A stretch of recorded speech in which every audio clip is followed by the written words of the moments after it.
Goss Harag is one of the greatest Fang beasts Monster Hunter has ever added to the roster, and honestly would be the greatest if three of my other favorites didn't exist, which include Kaisaber, Red Helmazuros, and Ash Ketchawasha. Definitely recommend checking those three monsters out, as they are severely underrated in my opinion. Goss Harag was a monster introduced in Monster Hunter Rise, and is based off a yokai from Japanese folklore called Namahide.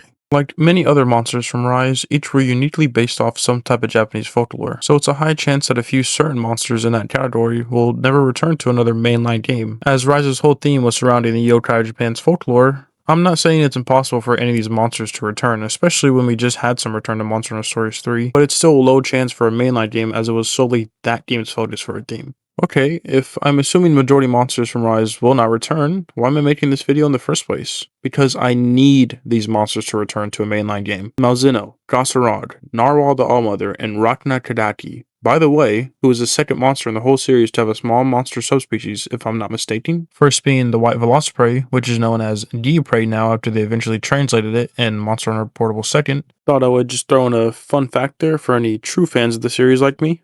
All these monsters are fantastic in Rise, along with Espionage and Flaming Espionage, whose upgraded graphics were just absolutely perfect. Unfortunately, it might be a while until we see these champs again unless Wild's expansion blesses us. Please, maybe Capcom? Now, I'm not a huge fan of repeat monsters in the series, mainly when you have the same monsters 4 whole games in a row, unless it's the Wrath Duo or a monster like Goss Harag, who didn't get any type of love in the expansion or even just a title update for Rise. Out of all the monsters introduced in Rise, Goss was honestly the one that stood out most to me. His design was absolutely amazing, his appearance is one of my favorites out of any Ice Elemental monster, and he overall is just a fantastic addition to Rise's roster. You can imagine the disappointment of many fans, including me, when Sunbreak released along with the final updates and there still was nothing for Goss Harag. The only slight additions we got for Goss was a newly tweaked moveset for his Master Rank fight, and I guess his afflicted counterpart, which I guess was better than literally nothing. The Limb Reaper, aka Goss Harag, is one of the few monsters I would really love to see return along with the new species, but that might be a while, or even never, if Capcom really hates us. Kidding, I'm sure they love us, they might bring it back sometime in the future. But until then, I would like to share my own fan idea for a subspecies concept, since I ended up making a pretty interesting one a couple years back. Before we get into my subspecies concept, I just briefly wanted to mention this video is a remake,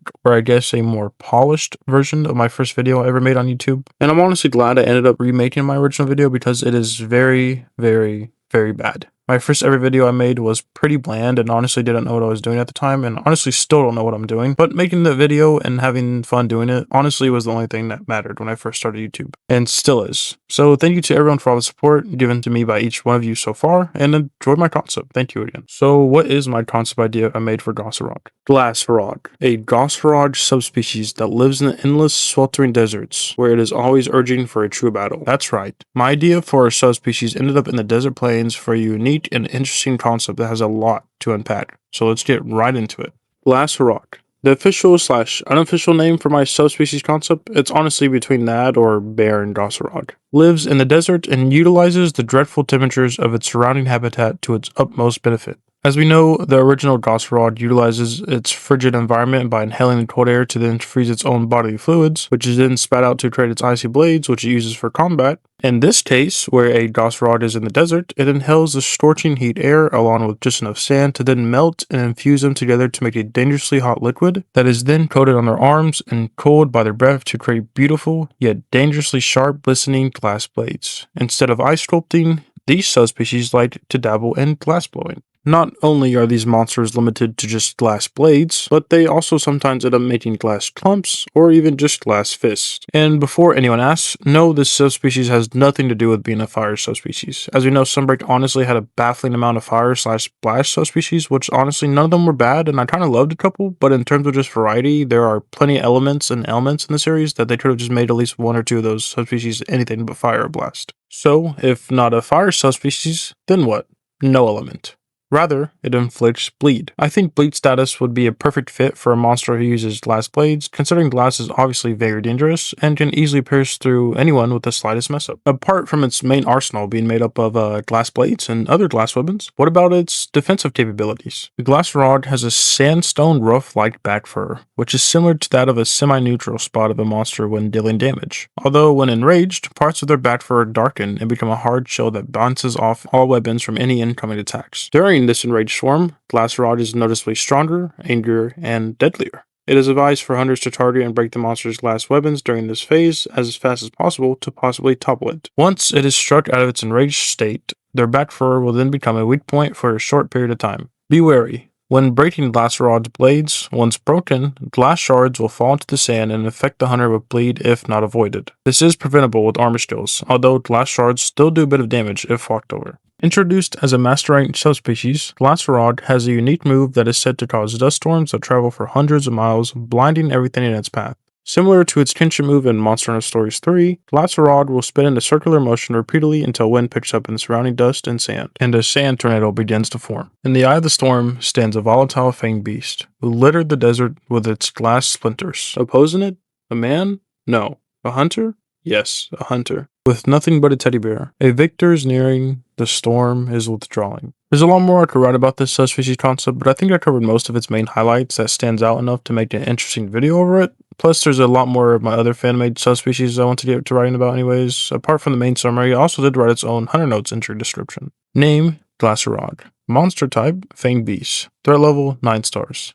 Characteristics. Glacerod inhabit the scorching heat deserts to ensure their glass rubbery is nothing less than perfection. Their tough backs and stories of creating sandstorms with little effort immediately turn away any opposing predators who dare challenge the known habitats. Sandy plains. Hunting. Glacerod's back is a tough spot to any attacks. Targeting its glass blades and toppling monster when enraged weakens its back fur, leaving it as a critical spot. Examine the desert floor. Breaking the glass blades leaves glass shards that would cause bleeding. I ended up putting this subspecies at nearly max difficulty because I wanted its fight to be memorable and challenging. While it's only found in the sandy plains, as that is the only desert area in Rise, it can honestly be found in any desert locale where temperatures are scorching. Moving on to materials. I didn't go into too much depth relabeling all of Glacerod's original master rank materials, but we can still go over a couple. Glacerod Frozen Fur is now Glacerod Torrid Fur. Glacerod Fine Hide is now Goss Tough Hide. Glacerod Aubrace is now Glacerod Glass Scale, which I think is a scale. I'm not entirely sure. The description of the item doesn't really explain it thoroughly, but I'm just going to assume it's a scale, so it's covered in clumps of ice. Dense Block of Ice is now Shattered Glass Clumps. And finally, Cryosac is now Developed Air Sac, which is just a new type of non-elemental sac made up to allow Glacerod to inhale more air and to keep the hot heat in longer to create its glass blades quicker. And then obviously the beast tiers and gems will stay the same. Not much has changed there. That's pretty much it for my subspecies concept. I didn't do any redesigning for the weapons or equipment, but I mean you could easily imagine what the differences and changes would be physically. No idea what the armor or weapon skills would be though. Anyways, I appreciate everyone for watching, and I really hope Capcom decides to bring back Glacerod just to give him a subspecies, let alone a variant, hopefully. Honestly, at this point, they just need to make a Switch 2 version of Rise and give it one singular update where they add a subspecies, rare species, variant, and risen form of Glacerod. We can name it Monster Hunter Rise Gossbreak or something like that. Again, thank you everyone for watching. I haven't posted in a while, so it's been a long time, and I might do a subspecies concept for Global, actually, for my next video. But I always end up getting a new idea mid-script writing and just completely forget about my previous idea. Anyways, okay, thanks, bye.